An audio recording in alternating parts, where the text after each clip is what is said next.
எல்லோருக்கும் வணக்கம். நான் உங்கள் சம்பத்குமார். தமிழக வெற்றிக் கழகத்தின் வெற்றி தலைவர் அவர்களின் ஆசி பெற்ற கோவை வடக்கு சட்டமன்ற தொகுதியின் வேட்பாளர். நாளை காலை 4ஆம் தேதி சனிக்கிழமை 10:30 மணி அளவில் நமது கோவை வடக்கு சட்டமன்ற தொகுதியில் போட்டியிடுவதற்கு வேட்புமனு தாக்கல் செய்ய போகிறேன். அதுக்கு முன்னாடி உங்ககிட்ட ஒரு வார்த்தை மட்டும் பேச ஆசைப்படுறேன். நமக்கு வாக்குறுதிகள் கொடுக்கக்கூடிய அரசியல் வேண்டாம், நிறைவேற்றுகிற அரசியல் தான் வேணும்.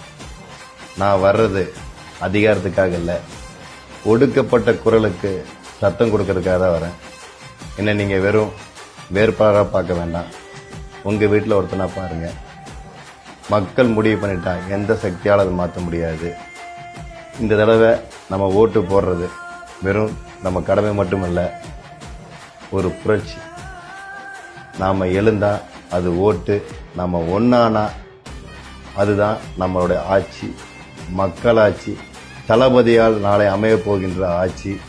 ஒன்றுபடுவோம், வென்று காட்டுவோம். நன்றி, வணக்கம்.